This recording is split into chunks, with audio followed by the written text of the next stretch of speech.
quero compartilhar com vocês nesse momento uma palavra que eu intitulei como quebrantamento, a porta aberta para a libertação. Nós vamos entender o que é quebrantamento, o processo de quebrantamento na vida de uma pessoa. Vamos analisar textos como a carta de Tiago, livro de Salmo 34, e um episódio bem interessante, em que Jesus provoca um quebrantamento para depois gerar uma libertação, que foi o caso de uma mulher cananeia, que Jesus não expulsa demônio, Jesus não usou outra rota de libertação como jejum e oração, a palavra de Deus, como ferramenta de libertação. Ele não utilizou a adoração, que também pode ser uma ferramenta poderosa para tomarmos uma rota de libertação, mas ele usa o quebrantamento. E ao entender isso, você vai perceber uma ação poderosa de Deus na área da sua vida, que você percebe que ou você já discerniu que há uma infestação maligna ali, ou é uma área que você diz assim: pastor, nessa área eu perdi total esperança de uma mudança. Essa área que você diz, é uma área que, e às vezes você já até utilizou um texto bíblico de forma incorreta. Não, isso aqui talvez é Deus querendo me ensinar a conviver com isso, porque Ele não vai mudar essa situação. Às vezes não. De repente, ao analisar a palavra de Deus, você vai perceber que na verdade Deus está quebrantando você para tratar uma área específica na sua vida. Mas eu quero iniciar lendo Tiago capítulo 4, a partir do verso de número 6. Tiago capítulo 4, a partir do verso de número 6. Vale lembrar que essa epístola escrita pelo apóstolo Tiago é uma epístola ou uma carta que foi escrita para a igreja, portanto, para os cristãos daquela época, para a igreja em Jerusalém. O verso 6, ele diz o seguinte: mas ele nos concede maior graça. Por isso diz a Escritura: Deus se opõe aos orgulhosos, mas concede graça aos humildes. Portanto, submetam-se a Deus, resistam ao diabo, e ele fugirá de vocês. Aproximem-se de Deus, e ele se aproximará de vocês. Pecadores, limpem as mãos, e vocês que têm a mente dividida, purifiquem o coração. Entristeçam-se, lamentem-se e chorem. Troquem o riso por lamento e alegria por tristeza. Humilhem-se diante do Senhor, e Ele os exaltará. Nós vivemos em uma geração que busca a libertação, mas evita de forma efetiva o quebrantamento. Querem facilidade sem se submeter. Queremos que Deus, na verdade, quebre as correntes. Algumas pessoas fazem correntes, campanhas para quebrar as correntes malignas, oram, jejuam, fazem muitas coisas, mas na verdade, nós não queremos, muitas vezes, que Deus quebre o nosso orgulho. A Bíblia mostra aqui nesse texto, que antes de Deus libertar alguém plenamente, Ele vai tratar o coração. A libertação não começa quando o inimigo sai, mas a libertação, ela começa quando o coração se rende. Preste muita atenção nisso.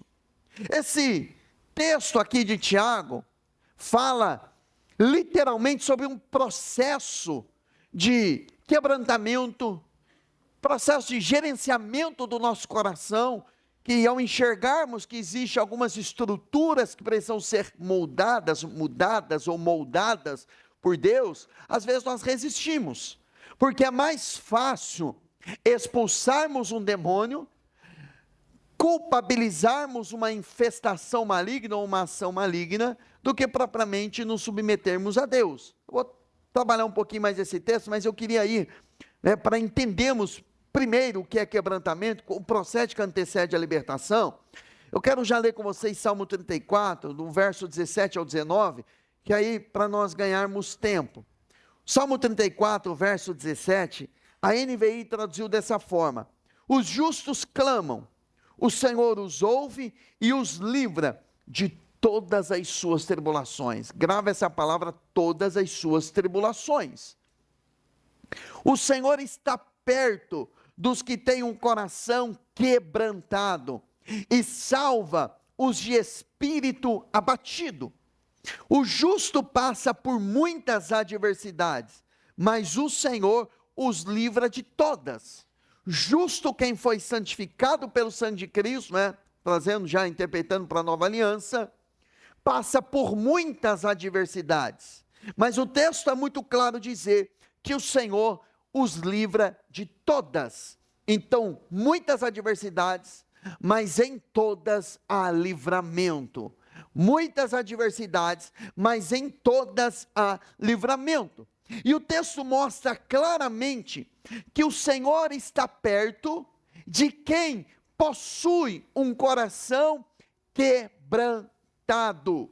Ou seja, coração quebrantado, ele é oposto a um coração resistente, orgulhoso, soberbo, que não se rende à vontade de Deus. E não se render à vontade de Deus, às vezes, é fundamentado por um trauma, uma experiência ruim, um relacionamento não curado, uma falta de perdão, isso em qualquer nível, seja um nível de igreja. Eu não quero mais fazer parte porque eu tive uma decepção lá atrás. Resistente, não tem o coração quebrantado, o coração está resistindo. E a resistência é um trampolim para a soberba, e a soberba Deus resiste. Veja, Deus não resiste o diabo, quem vai resistir o diabo é você. Deus resiste o soberbo. O soberbo, ele põe a mão no peito e diz: está aqui, você não passa. Mas eu estou orando, eu estou jejuando, eu estou clamando, eu estou me esforçando. E se eu disser a você que um coração quebrantado não precisa se esforçar, porque Deus propaga o nome de quem é humilde e quebrantado na presença dele. O texto está sendo bem claro, dizendo que o Senhor está perto. Meu irmão, o que tem que gerar pavor no meu e no seu coração é a hipótese de ter Deus distante de nós. Agora, há um livramento, mas para isso acontecer, precisamos de um coração quebrantado. Coração quebrantado, a palavra quebrantado significa quebrar, despedaçar, romper resistência. Então, quebrantado significa um coração que não é mais resistente.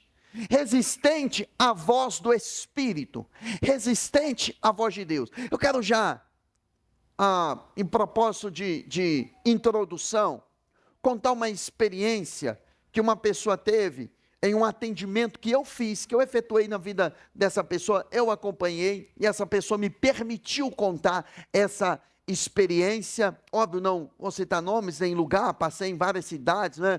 Pastorei várias igrejas. Um dia um jovem me procura, desesperado. E qual era a dor emocional que ele tinha? Ambos serviam a Deus, ele e a esposa, ambos estavam envolvidos no ambiente de obra de Deus, mas ele recebeu a confissão da sua esposa que ela havia quebrado a aliança do casamento, praticado o adultério. E aquele jovem me procura, desesperado, com o coração fragmentado. Segundo alguns estudiosos da alma, a dor da traição só perde, dor emocional da traição só perde para a dor de uma mãe sepultando um filho. Depois da dor de uma mãe sepultando um filho, é a dor da traição. A pessoa é humilhada, é exposta à vergonha, enfim, é uma dor emocional gigantesca, segundo os estudiosos e aquelas pessoas também que passaram por isso. Esse jovem está desesperado. E aí ele começa a passar por um processo, falei dos 7 passos, um processo de 7 passos que o pastor Cote fala no livro Pastoreamento Inteligente, os 7 processos, escadas do perdão. e vou acompanhando. E um dia, ele orando, o Espírito Santo disse a ele: eu vou usar essa situação para quebrar uma estrutura de orgulho que tem no seu coração. Mas Senhor, ele dizendo, mas Senhor, eu que fui ferido. Mas existe uma estrutura de falta de perdão no seu coração. E eu vou utilizar essa situação como uma ferramenta para quebrantar o seu coração, para que você aprenda a perdoar. E ele, um jovem cheio do Espírito Santo, a sua esposa também, apesar do que fez, uma moça cheia do Espírito Santo, e ele começa a orar: Senhor, eu entendi que eu tenho que perdoar, mas qual o próximo passo que eu tenho que tomar? O Espírito Santo, segundo ele, tá, o Espírito Santo deu uma direção, que ele deveria procurar aquela pessoa que cometeu adultério junto com a sua esposa, e pedir perdão para aquele homem, do que a esposa fez com ele, porque aquela mulher conhecia Jesus, e aquele rapaz não. Agora imagine a vergonha, imagine a exposição daquele rapaz. E eu não sabia se eu dizia assim, vai ou fica. Aí eu apenas, como um bom conselheiro, vamos dizer assim, eu disse: o Espírito Santo falou com você, então segue. E ele vai, e ele faz isso. Quando ele toma essa atitude, o coração petrificado da esposa, que já não queria também a reconstrução, quando ele toma essa atitude, os olhos da esposa é aberto, aquele espírito maligno que estava cegando ela, esfriando o amor que ela tinha para com ele também, aquele demônio perde as forças e aquela mulher volta para o casamento. Foi uma estratégia, foi um discernimento. Estou dizendo que toda situação tem que agir dessa forma, mas e também estou dizendo que aquela quebra de aliança foi promovida por Deus, mas Deus utilizou daquela situação para promover uma quebra na estrutura de orgulho, de falta de perdão.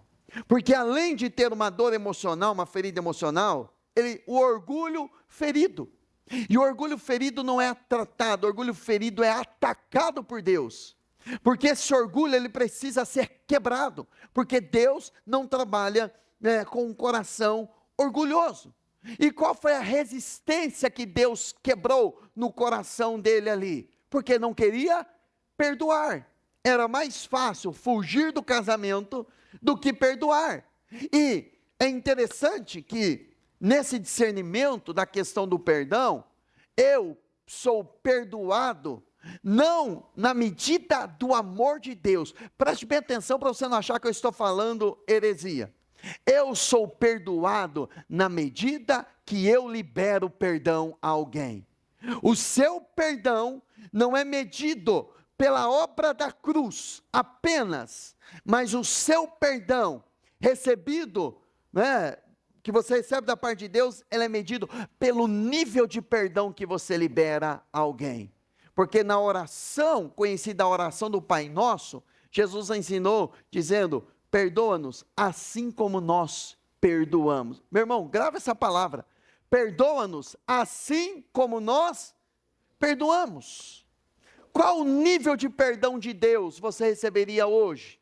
Se você fosse chegar diante dele dizendo assim: Senhor, me perdoa por um pecado que eu cometi, da mesma forma que eu perdoei aquele que me ofendeu.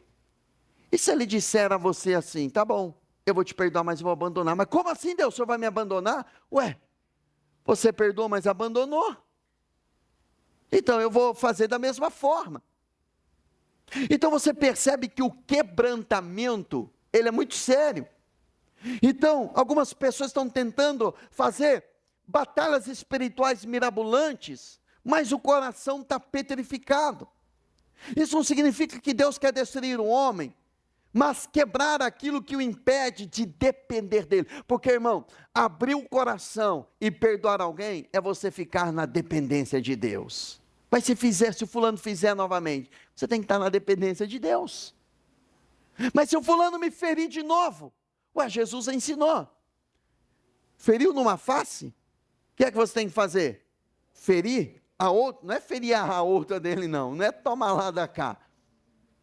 é oferecer. E o que é oferecer ao outro? Pastor, mas quer dizer que eu vou ser idiota, eu vou ser bobo agora? É você oferecer perdão e ficar na dependência de quem? De Deus. Irmão, só de pregar isso a gente já percebe o quanto nós somos às vezes religiosos ao dizer assim, Senhor, eu dependo de Ti. Porque às vezes nós usamos essa expressão, Senhor, eu dependo de Ti, quando acaba o nosso salário. A gente fala, Senhor, eu dependo de Ti. Isso não é depender de Deus. Depender de Deus é você literalmente obedecer à voz dEle, mesmo quando você não quer.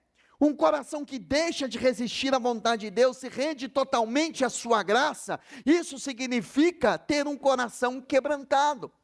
Lembra que o texto de Salmo diz que Deus está perto de quem tem um coração quebrantado. Eu sei que tem gente que está dentro de si, está dizendo assim, está dizendo, ih, lascou então, ele está longe de mim.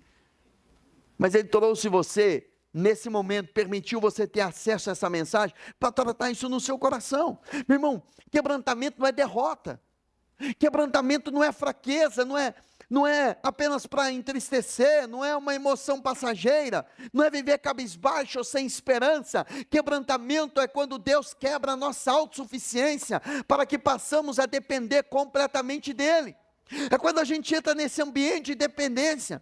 O mundo ensina que ser forte é esconder feridas, é esconder dores, é parecer inabalável, mas na verdade quebrantamento é quando alguém expõe a sua dor, a sua ferida a Deus e confia no seu tratamento, na sua cura, na sua ação. É quando a pessoa diz, Senhor, eu não consigo sozinho, mas eu quero literalmente me entregar diante do Senhor. Meu irmão, o orgulho, ele fecha a porta da alma para a graça de Deus. Foi o que nós lemos lá em Tiago. Deus dá graça aos humildes. Sabe o que é graça? É a favor de Deus. Então, quando alguém tem um coração quebrantado e se submete à vontade dele, ele favorece a graça e a capacitação dele, capacitação para perdoar, capacitação para curar, capacitação para recomeçar, capacitação para restaurar. Aí vem a graça dele. Mas quando eu resisto ou não me submeto à vontade dele, eu me submeto à minha justiça própria, e a justiça própria, ela precisa ser confrontada, e Deus confronta a justiça própria, e nós devemos viver, literalmente, pela justiça de Deus. O que é a justiça própria? É aquele sentimento, eu preciso revidar o que me fizeram, preciso fechar o meu coração contra aquilo que a pessoa fez, eu preciso fechar o meu coração contra aquela pessoa, é um bloqueio emocional em relação a alguém. Meu irmão, eu e você somos convidados a caminhar com pessoas, não a partir do que elas fizeram ou a partir de quem ela é, mas a partir do que Cristo fez. E o que Cristo fez? Ele morreu por aquela pessoa. Ele não morreu só por você não. Fala para o seu irmão, não morreu só por você não, ele morreu por mim também. O orgulho fecha a porta da graça, mas o quebrantamento, ele escancara a alma da pessoa para a graça de Deus. É por isso que Davi, ele fala no Salmo 34, perto está o Senhor dos que têm um coração quebrantado. Então, um coração quebrantado atrai o favor de Deus. E muitas vezes, quando somos submetidos a situações em que somos quebrantados, esmagados, mas buscamos o perdão, buscamos liberar perdão, nós temos a percepção de que Deus está perto de nós, de que Deus está cuidando do nosso coração, apesar da vergonha, apesar da dor, apesar da humilhação, apesar, dos esculachos, das situações difíceis que estamos sendo submetidos, mas o que tem maior valor para nós é a presença, é ter o Senhor perto. Então Deus não se aproxima porque somos fortes, Deus não se aproxima porque temos necessidades, Deus se aproxima porque temos um coração quebrantado. E se o seu coração está petrificado, eu quero convidar você a dizer e a pedir, Espírito Santo, me ajude a ter um coração quebrantado. Sabe por quê? Porque é um coração quebrantado que Ele cura. Tem pessoas que estão carregando dores emocionais, há anos, feridas emocionais há anos, estão questionando, estão até aborrecidos com Deus. Deus, por que o Senhor não cura? Por que o Senhor não por que o Senhor não me curou? Por que o Senhor não efetuou cura no meu coração? Porque Ele só pode curar quem tem um coração quebrantado. Ele não cura quem tem um coração resistente. Quem abraça a dor e diz, eu vou conviver com ela, e eu não quero perdoar mesmo, eu quero praticar a justiça própria, eu quero uma oportunidade para me vingar. Ou no íntimo a pessoa está torcendo, está vendo? Vai dar errado, a vida daquela pessoa vai dar tudo errado, para ela reconhecer que eu estava certo. Justiça própria. Essa justiça própria você precisa colocar na cruz, porque ou você coloca a justiça própria na cruz, renuncia a si mesmo e viva a justiça de Deus, ou você não vai viver a justiça de Deus. O texto diz, os justos clamam. Quem ainda confia apenas em si mesmo, dificilmente clama. O clamor nasce quando a autossuficiência morre. Muitas vezes Deus permite determinadas circunstâncias, porque elas produzem aquilo que o conforto nunca produziria, dependência. Às vezes Deus permite situações difíceis para dependermos dEle. Deus usa a crise para quebrar o nosso orgulho e revelar a nossa necessidade dEle, a nossa dependência dEle. Agora, o quebrantamento atrai a presença de Deus. Atrai a presença de Deus. Um dia passando por uma fase, meses, quebrantado na presença dEle, e o coração também quebrado, eu entendi, e logo eu já dei uma resposta a Deus.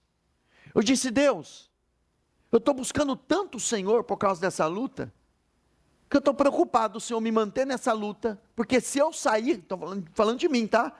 Porque eu suspeito de que se eu sair dessa luta, o Senhor resolver esse tipo de problema, eu não vou te buscar como eu estou te buscando agora. Eu cheguei nessa conclusão em relação a mim.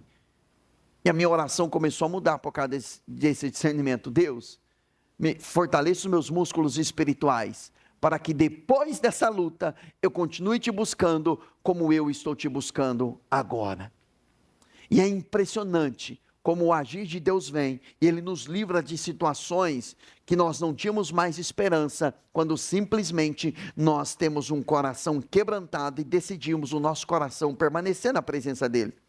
Deus não prometeu estar perto dos arrogantes, Deus não prometeu estar perto dos que escondem feridas, nem dos que insistem em controlar tudo, em defender tudo, controlar tudo. Ele prometeu estar perto dos quebrantados de coração. Então entrega o controle a Ele. Entrega o controle a Ele.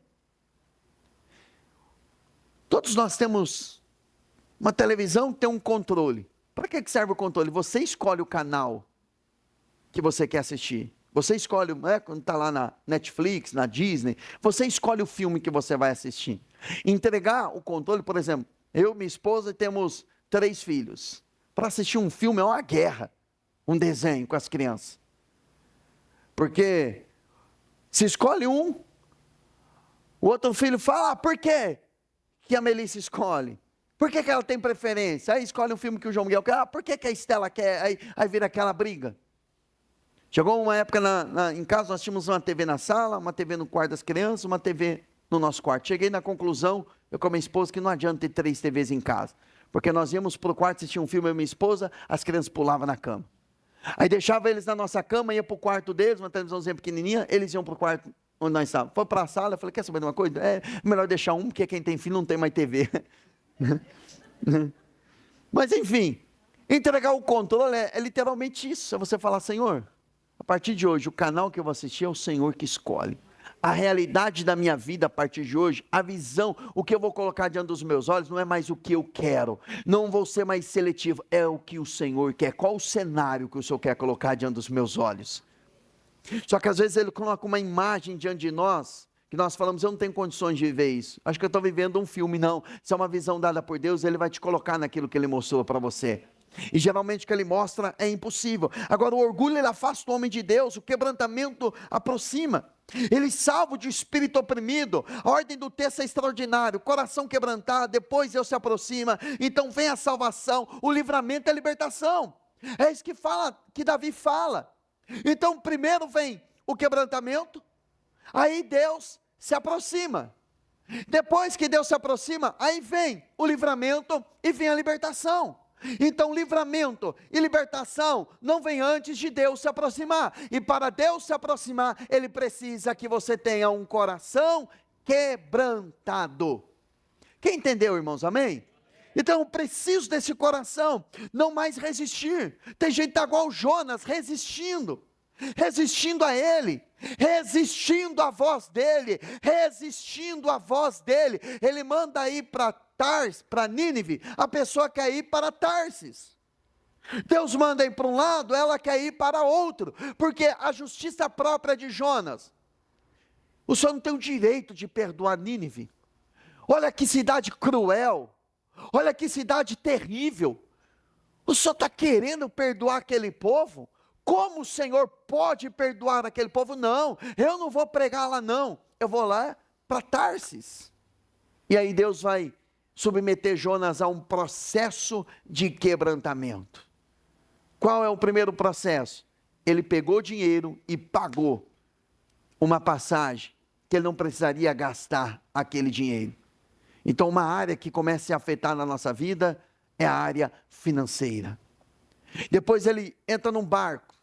Aquele barco, por mais que tinha marinheiros experientes ali, veio uma tempestade, aqueles homens clamaram, tudo quanto é tipo de deuses, e não resolvia nada. Aí a pessoa tenta fazer tudo que falam para ela espiritualmente falando. Faz isso, faz aquilo.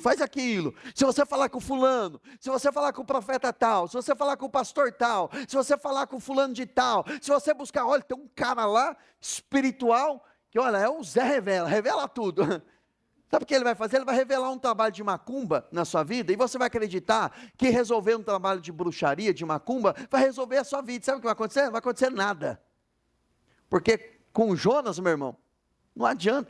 Mas vai ter um nome, vai adivinhar o nome de um parente de um fulano. Espírito de adivinhação. Mas não vai mudar a sua vida. Porque se você, Deus manda ir para um lado, você vai para o outro, meu irmão, estrutura de orgulho. E aí Jonas vai para o fundo do barco. Enquanto Jonas não é jogado, olha o processo de restauração, ele precisa ser jogado em alto mar. Vem um grande peixe, o engole, leva ele lá para o fundo do mar. E aí lá no fundo, Jonas faz uma oração que faz Deus dar uma ordem para aquele grande peixe, possível cachalote, vomitá-lo. Quando ele diz, o que votei, isso te pagarei. Ele havia feito um voto como um profeta. E o profeta fala o que Deus fala e vai onde Deus manda. Quem entrega a vida para Jesus, não pode pegá-la de volta. É Ele que decide a sua vida, Ele tem que ser o seu Senhor. Por isso que Tiago diz, sujeite-se a Deus. Sujeite-se a Deus. O que é se sujeitar? É se submeter, é entregar o controle. É reconhecer Deus, não é mais do meu jeito. É do teu jeito. E às vezes a pessoa diz, Senhor, muda a situação. Tem gente orando, Senhor, muda essa situação. Muda, Senhor, a situação que eu estou dizendo, que eu estou vivendo. E Deus está olhando e está dizendo, eu estou querendo mudar, é você, seu cabeção. Eu estou querendo mudar você. Eu não estou querendo mudar a situação. Preciso mudar primeiro você, porque ele começa, a libertação verdadeira não começa em alterar circunstâncias. A verdadeira libertação é Deus mudar o coração da pessoa. Deus não está preocupado com o demônio que está atacando. Deus não está preocupado com o espírito maligno que está atacando você. Isso é fichinha para ele resolver. Ele está preocupado com o coração resistente do homem. E é isso que eu e você não podemos ter. Voltando para Tiago, capítulo 4, o processo é, sujeite-se, pois, a Deus, resistir ao diabo, e ele fugirá de vós. Quem não resiste, quem não submete a Deus, ao invés do diabo fugir, é ele que foge. Quem não pratica o perdão no casamento, em vez do diabo fugir do casamento, ele que vai fugir do casamento. Quem não resiste, não submete a Deus, em vez do diabo sair da vida financeira, é ele que fica pulando de emprego em emprego e não vê a vida dele progredir. Em vez do demônio sair, é ele que sai dos relacionamentos. Então, a grande verdade é que quem tem que fugir é o diabo e não você. Só que a autoridade dada a mim para resistir ao diabo, não é simplesmente porque eu sou filho de Deus, mas é porque eu aprendi a me sujeitar a Deus. Sujeite-se a Deus, aí você tem autoridade para resistir a quem? Ao diabo. E aí sim ele vai fugir. E aí Deus vai dar graça, o favor de Deus. Tem um caso na Bíblia da mulher cananeia. Eu quero ler com você esse texto, que aqui é um verdadeiro trabalho de libertação que Jesus faz, respaldado no discernimento, no quebrantamento. E para Jesus fazer o que ele fez aqui, ele mesmo precisava ser ele precisava ser uma pessoa que tinha um coração livre do que as pessoas iriam pensar, do que as pessoas iriam achar, da opinião das pessoas, porque ele precisava ser alguém e ele era esse alguém seguro, que não se preocupava com o que as pessoas falavam, mas ele agia de acordo com o discernimento que ele tinha a partir da unção do Espírito que estava na vida dele. Olha o verso 21 do capítulo 15 de Mateus. Saindo daquele lugar, Jesus retirou-se para a região de Tiro e Sidom. Uma mulher cananeia, natural dali, veio a ele gritando: Senhor, filho de Davi, tem misericórdia de mim. Minha filha está endemoniada, está sofrendo muito. Mas Jesus não lhe respondeu palavra. Então seus discípulos se aproximaram dele e pediram: manda embora, pois vem gritando atrás de nós. Ele respondeu: eu fui enviado apenas às ovelhas perdidas de Israel. A mulher, que não se deu por satisfeito, veio, adorou de joelhos, dobrou o seu joelho diante de Jesus, disse: Senhor, ajuda-me. Ele respondeu: não é certo tirar o pão dos filhos e lançá-lo aos cachorrinhos. Disse ela, porém: sim, Senhor, mas até os cachorrinhos comem das migalhas que caem da mesa dos seus donos. Jesus respondeu: mulher, grande é a sua fé. Olha, depois dela se humilhar, ela é exaltada. Seja feito conforme você deseja. E naquele mesmo instante, a sua filha foi curada. Qual era o problema daquela mulher? A sua filha estava endemoniada. Essa palavra endemoniada significa um ninho de demônios dentro de uma pessoa. Ela não estava opressa, ela estava endemoniada. Não era demônios de fora oprimindo, era demônios dentro.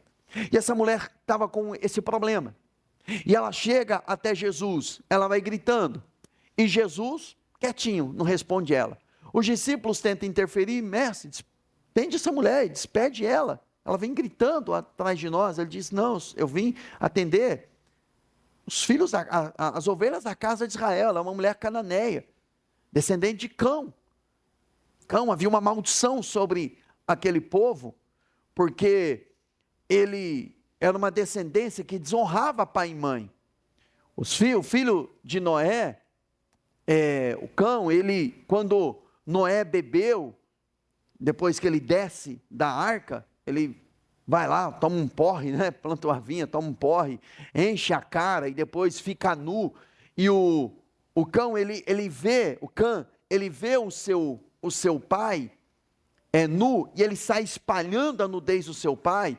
E a Bíblia diz que Deus amaldiçoou Canaã, que era o filho de Cã, maldito seja Canaã. Então havia uma maldição sobre esse povo aqui, esse povo que vivia na região da Grécia ali. Então existia uma maldição sobre a vida deles, e o Senhor vai lidar com essa maldição. Ele vai lidar com esse povo que idolatrava a filosofia, o saber, enfim, existiam várias questões aí que eu não vou entrar em fatores históricos, mas enfim.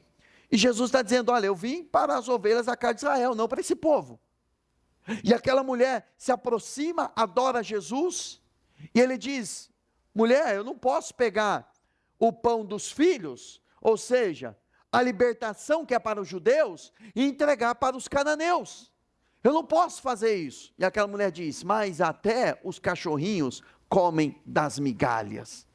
Ou seja, se um filho deixa cair alguma coisa no chão da mesa, o cachorrinho vai lá e pega. Então, uma migalha, uma única parte daquilo que alguém não quer, eu creio, eu estou te adorando, e eu creio que o Senhor pode.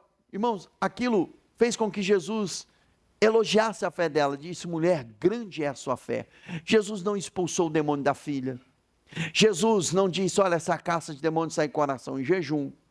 Jesus não começou a adorar o Pai para a libertação vir por instrumento de adoração. Jesus não reuniu um grupo, vamos fazer uma campanha aqui de libertação. Jesus não disse: olha, vamos chamar os intercessores da igreja, vamos interceder, impor as mãos, vamos chamar o grupo de conselheiros, o ministério de libertação. Ele não fez nada disso. Ele disse: mulher, vai ser feito como você deseja, grande é a sua fé. E naquele momento, mesmo a dezenas de quilômetros, aqueles demônios estavam pegando a sua filha, aqueles demônios tiveram que sair. Por quê? Porque aquela mulher se sujeitou a Jesus, resistiu ao diabo e eles fugiram. Então Jesus discerniu algo que ninguém estava discernindo. Jesus, ele vai levar essa mulher ao nível de quebrantamento. Olha o que Jesus vai falar para essa mulher. Jesus vai trabalhar assim de uma forma fantástica na vida dessa mulher. Ele enxergou muito além daqueles demônios. Jesus viu o coração respaldado por orgulho naquela mulher. Ele viu aquilo que sustentava aquela situação. Ele não enxergou apenas um demônio ali. Ele enxergou a raiz, o que sustentava aquela crise, aquela opressão. E ele vai tratar a raiz, não o sintoma. A libertação verdadeira alcança aquilo que alimenta a prisão. Alcione, ele diz: antes de você, Alcione Emerick, antes de você, nós vamos o material dele aqui no curso de libertação, antes de você querer ser curado de uma dor, entenda o que aquela dor está querendo te ensinar. Você vive em crise financeira antes de querer fazer um curso para prosperar? Pergunte: por que eu vivo em crise financeira? Por que eu não prospero? Por que eu não cresço? Qual que é a raiz de tudo isso? Às vezes a raiz é que a pessoa não quer se reinventar. Ela quer trabalhar do mesmo jeito que os Flintstones trabalhavam lá no passado. Ela não quer se inovar, ela não quer inovar, ela quer ser insistente de um jeito que não funciona mais. Ela não quer renovar, ela não quer fazer da forma como ela deveria de fazer, ter um coração. Não, eu aprendi desse jeito e vou fazer desse jeito. E vai, quase que eu falo, vai morrer desse jeito então. Vai se lascar desse jeito. Porque se não mudar, meu irmão, se você não se reinventar, o mercado vai evoluindo. Essa inteligência artificial do diabo vai pensando desse jeito, que você não se atualiza, você vai ficar para trás. Então você precisa entender e passar por esse processo. Agora, qual é o processo do quebrantamento? E eu tenho certeza que você já passou por isso. O primeiro processo: silêncio de Deus. Aquela mulher clamava a Jesus, e Jesus, quietinho. Quando aquela mulher não é ouvida, Jesus não respondeu. Jesus estava confrontando, o silêncio de Jesus confrontou o desespero daquela mulher. Quando Deus está em silêncio, o silêncio também fala. Eu aprendi isso a duras provas. O silêncio de Deus fala. Quando Deus está silente, é porque Ele já disse algo e nós não colocamos em prática. Arrependa-te, lembra-te de onde caíste, lembra-te de onde caíste e se arrependa. Uma palavra Ele liberou, algo Ele pediu e não foi feito. Deus está trabalhando quando tudo está calado. Quem persevera no silêncio, experimenta a resposta de Deus. Você precisa entender que, às vezes, quando Deus está em silêncio, e você diz assim: por que Deus não me responde? Eu acho que Deus não me ama. Eu acho que Deus não me atende. Eu acho que Deus está bravo comigo, está chateado comigo. Ele atendeu o fulano, Ele abençoou o ciclano. Meu irmão, eu lembro quando nós iniciamos aqui, eu orava, jejuava, a semana inteira. E aí, chegava no domingo aqui, tinha 5, 6, 7 pessoas. E às vezes eu atendia alguém que vinha de um ministério grande, um ministério médio, ou ministério pequeno, porque naquela época qualquer pequeno era maior que nós. E eu olhava assim, falava: puxa vida, aquele líder está fazendo tudo errado. Eu não sou o santarrão não, mas eu procuro agir de acordo com a palavra e não dá certo. E o fulano está fazendo tudo errado e parece que está fulano. Você já teve essa sensação? De que o fulano faz tudo errado, só faz presepada na vida e dá tudo certo. E para mim, procuro fazer de forma correta, parece que está tudo travado. Na verdade, quando eu pensava isso, Deus já estava obtendo êxito no que Ele queria. Estrutura de orgulho. Porque eu estava sustentado pela minha justiça própria. Porque eu estava achando que era por aquilo, pela minha capacidade. E Deus estava dizendo, ó, fica quietinho aí. Que não é a sua capacidade, é a minha promessa que vai se cumprir. Então, às vezes, o silêncio de Deus é para você espernear mesmo. Para colocar para fora o seu temperamento, o seu orgulho, a sua aspereza de fala, a sua justiça própria, ou a misericórdia humana. Sabe o que é misericórdia humana? Um dia Deus me tratou a respeito disso. É alisar o pecado alheio. Que às vezes Deus está querendo tratar com a pessoa e nós queremos uma misericórdia humana. Tadinho da pessoa. Eu vou socorrer a pessoa, eu vou ajudar a pessoa. Não estou falando de toda ajuda, tá? Mas estou dizendo de situações que Deus está tratando. Tadinha, a fulana é tão boa. E o marido foi embora. Olha que marido ruim. Pera, será que a fulana era boa mesmo? Ah, mas tadinho mesmo, será? Meu irmão, eu aprendi algo. Eu não tenho dó de ninguém. Não tenho dó. Cada um colhe aquilo que plantou.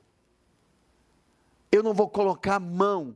Não sei se isso está ofendendo alguém, mas eu não vou colocar a mão na vida de ninguém. O meu papel é compartilhar a palavra. Porque eu lembro quando eu iniciei meu ministério, eu orava muito assim. Porque eu vi um pastor fazendo isso, e eu besta, vou lá e vou replicar o que ele vai fazendo. Eu orava, colocava a mão na cabeça das pessoas e falava, Deus, ou o Senhor abençoa o fulano, ou o Senhor me mata. Porque eu achava, irmão, que isso era fé. Eu achava que isso era manifestar fé. Que eu estava confirmando a pessoa. Até um dia o Espírito Santo, você tem certeza do que você está pedindo? E se a pessoa está no pecado?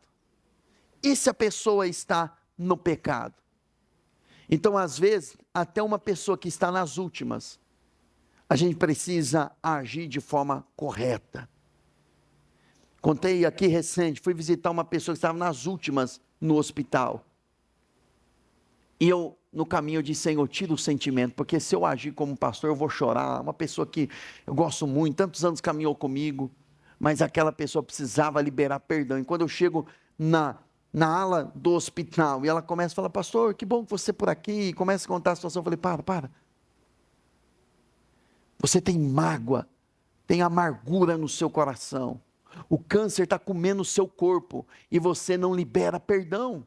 Eu usei umas outras palavras, mas foi nesse teor.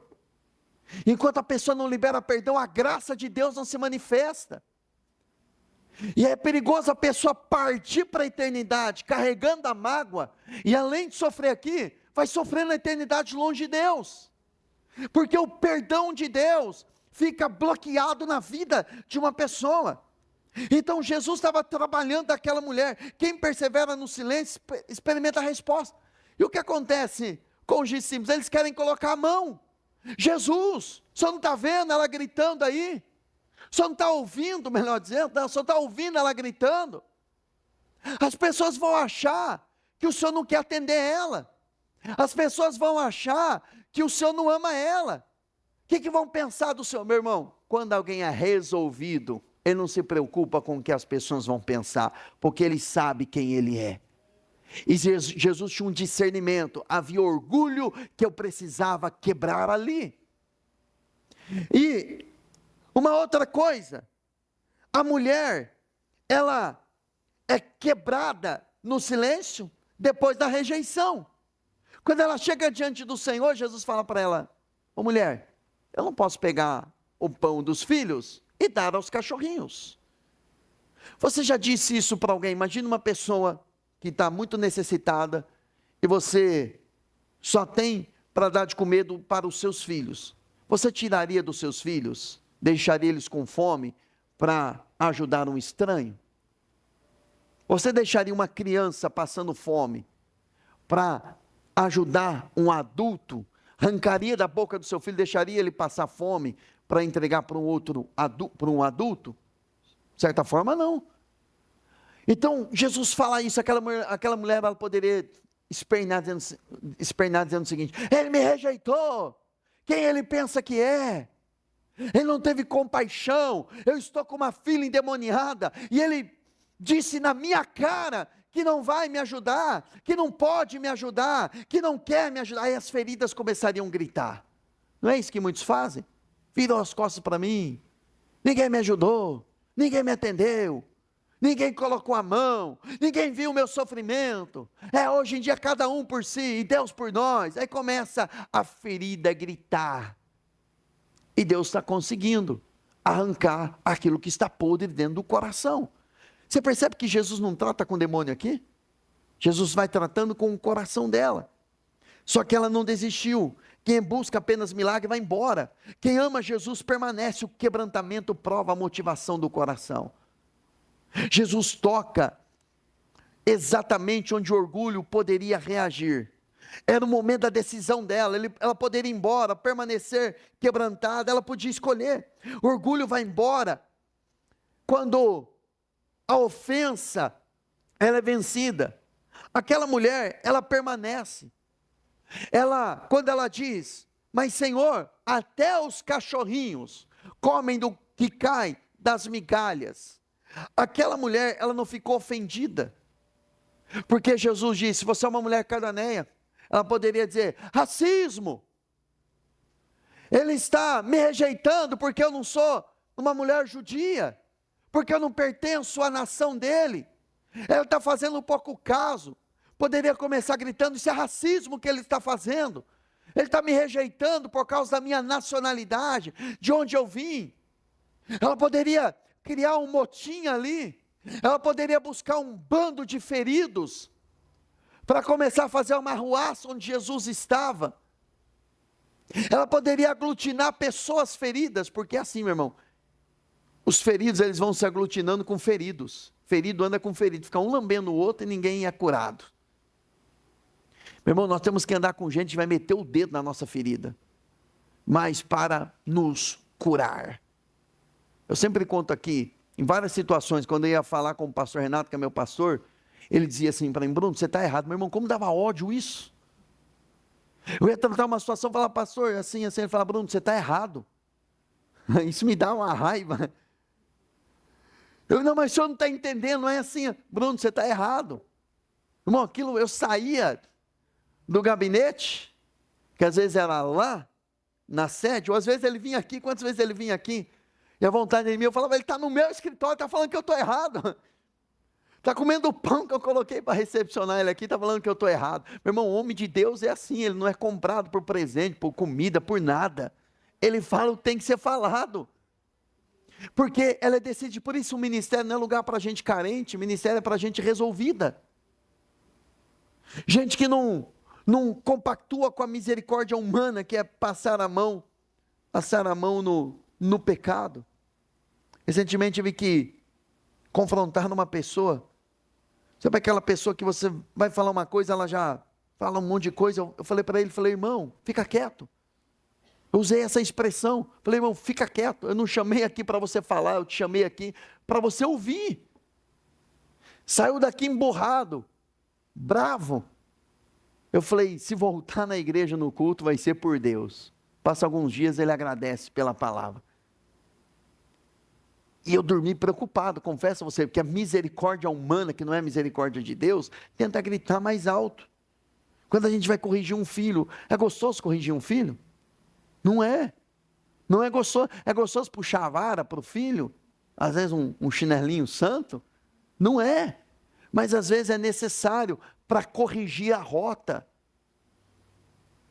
Fere-me o justo. Estou falando de espancar não, tá? Fere-me o justo e será um óleo sobre a minha cabeça. Às vezes o óleo de Deus me atravessa. Por incrível que pareça, às vezes uma cura vem por uma ferida. A cura de uma ferida vem por uma outra ferida. Que Deus efetua, tá? Não é um homem estúpido, grosso, não. Né? Enfim. Agora, depois dessa mulher permanecer, vem a exaltação. A filha foi completamente liberta. e Jesus conseguiu êxito ali, quer trazer a cura. Então, a libertação, você percebe, quantas vezes eu falei de demônios nessa ministração? Quase nada. Que libertação, vencer batalha espiritual, não é ficar expulsando demônio, gritando, está amarrado em nome de Jesus, sai de lá, sai daqui, sai de acolá. Às vezes a gente precisa puxar a espada, lógico, né? A espada do Espírito, ir para a guerra, quando você tem esse discernimento. Mas a maioria das vezes, 90% dos casos, é sujeição a Deus. Uma oração que você faz, a oração que aquela mulher faz, de quebrantamento, de rendição, Jesus elogia a fé daquela mulher. A maior batalha espiritual não é expulsar demônios, é permitir que Deus destrua aquilo que dava espaço ao diabo. Então fique em pé em nome de Jesus.